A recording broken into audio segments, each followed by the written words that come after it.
All right, so I'm just finishing up the main part of my workout. I've had to get pretty creative during the whole stay-at-home orders right now with gyms being closed. I only have access to dumbbells up to 50 pounds, so I'm not able to really max out on anything. So today, I'm doing a whole finisher part to the end of my workout. So I'm gonna do 3 drop set supersets of incline dumbbell flies and hammer curls. So let's go ahead and get into it.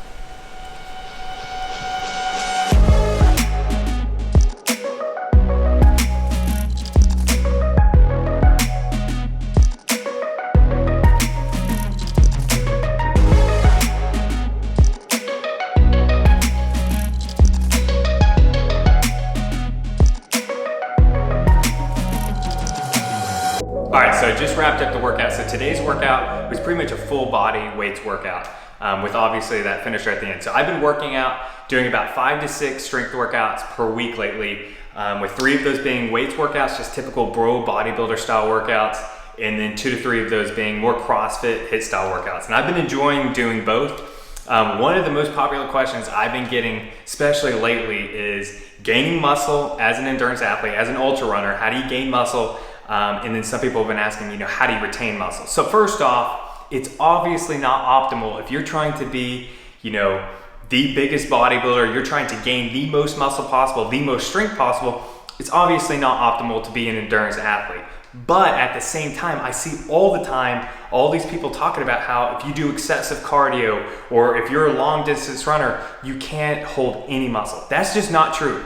Over the last few weeks, I've been gaining quite a bit of muscle back while upping my mileage. I'm doing over 50 miles a week right now during this 50-mile prep. You absolutely can, one, build muscle if you do things strategically, but at a minimum, you can definitely harden up and have very, very efficient, strong muscle doing that. So that's what we're gonna talk about today. I'm gonna talk about exactly what I'm doing to add size right now and add a ton more strength, because what I'm trying to do is essentially be a hybrid athlete. I'm trying to, one, be able to do really, really impressive endurance challenges, things that I absolutely enjoy, while also, wanting to, look good and also be strong at the same time. It's all being that kind of total, complete athlete. The thing is, don't listen to anybody that says you can't do it. Yes, if you want to be an elite long distance runner, you don't want to hold a lot of exercise. If you want to be an elite bodybuilder, you're probably not going to want to do excessive cardio.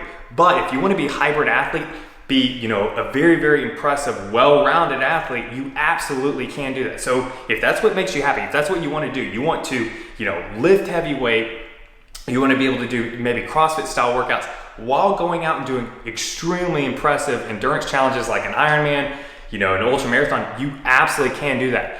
But with that being said, it does take a little bit more work, and a lot of people just don't want to put in that work. But if you go about things, with a strategy and do things right, and I'm going to explain exactly what I'm doing in just a little bit, you absolutely can, at a minimum, hold a lot of muscle, if not actually gain muscle at the same time.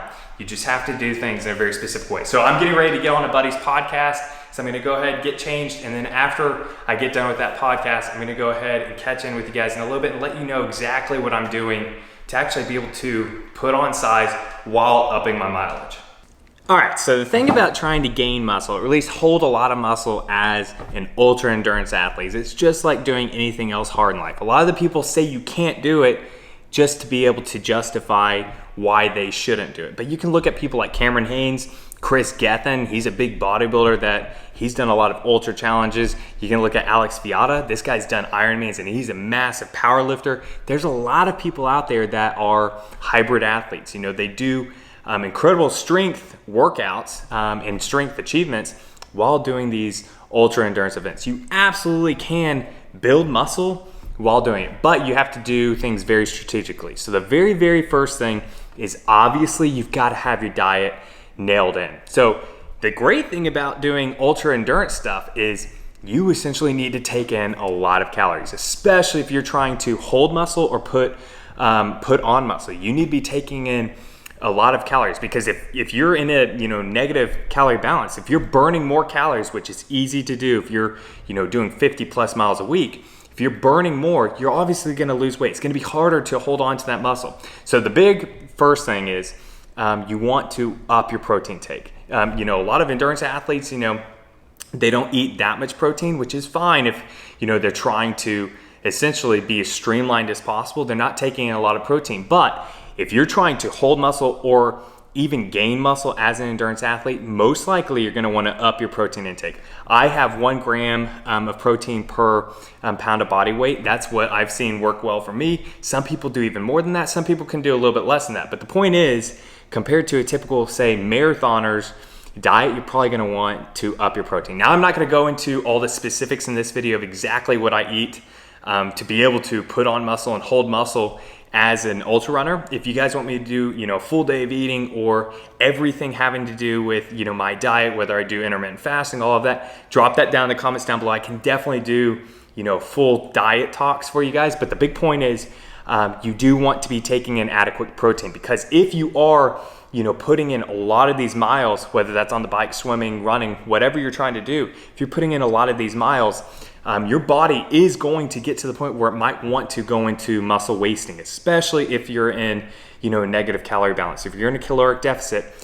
So if you up your protein, this can help defend from that. 2, you got to make sure you're taking in the calories. Now, if you are trying to really get streamlined, this is where you can be in a calorie deficit and still hold things if you do things right. But the big point is you might want to up your calorie intake. And that's where, especially in the beginning, if you're doing strength training plus ultra endurance stuff, you probably will want to track this in the very beginning, just to get an idea of how much you're taking in, how much protein you're taking in, all of that. If you're not tracking your calories, that's definitely something I would recommend. You won't have to stick with this forever, but that can definitely help you from the start. So point number 2 is you've got to have your recovery on point. So this is something that I actually struggled with in the beginning when I was doing, starting with upping my mileage while adding on more strength training. I was quickly getting pretty tired. So 1, you've got to, prioritize sleep. And the other big one, and this is the one that I've had to decrease, if you guys like your beer, which a lot of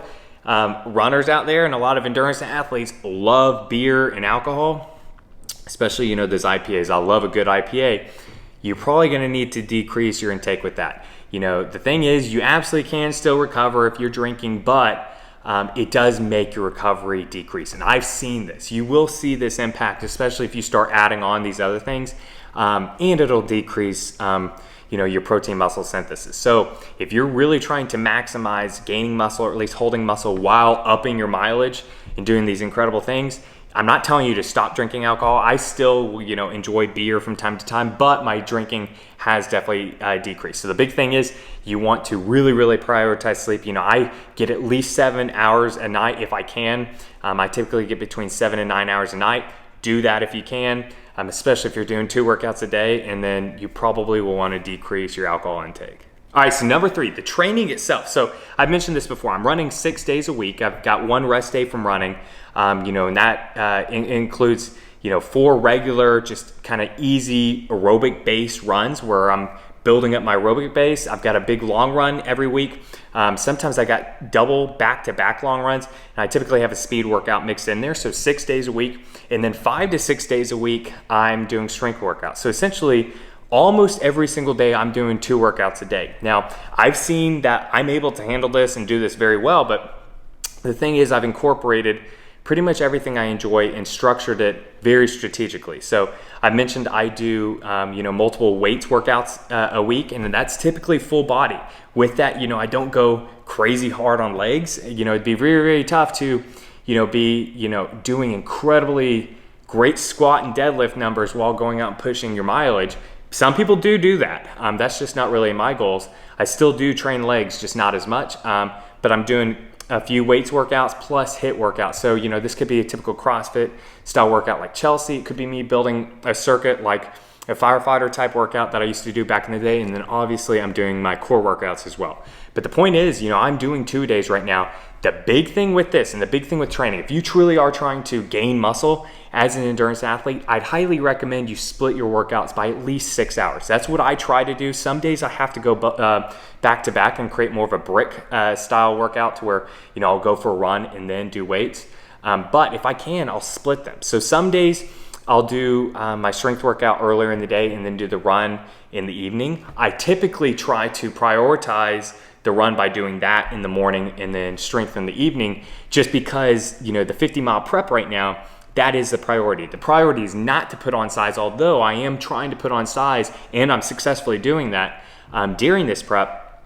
So most of the days I do put the run first, and then later on in the day I'll do strength training. But the big point is, go ahead and split your workouts by at least 6 hours if you can. So do one in the morning, one in the evening. If you can't, you still can do this. You can go ahead and put them back to back. Do what you can, do what works, but split the workouts if you can. If you want me to go fully in depth on exactly what each individual workout I'm doing, I can definitely do all that. Me personally, I've really structured these to try to hit everything all in once. So I'm hitting each body part in a bro bodybuilder style way, a couple times a week. And then I like to incorporate HIIT and CrossFit style workouts just because, frankly, I enjoy them. And then, obviously I'm hitting core as well. But I can definitely go more into specifics. But that's how you do it. You've got to have your nutrition on point. And you've got to have your recovery on point. That's so major. And then, be very strategic with your strength training. I can definitely go more in depth on exactly, how to hit each body part if you guys want me to do that. There's a lot of great videos out there, but I can do exactly what I'm doing if you guys would like that. All right, so now I'm gonna go ahead and finish up the rest of the day and then get ready for this evening's run. So I'll go ahead and catch you guys in a bit. All right, so I'm about to take off for the run of the day. This is actually the shortest run of the week. This is only gonna be about a 5-6 mile run. It's a recovery run before I do my long run tomorrow. So shouldn't be too bad. Let's go ahead and get into it.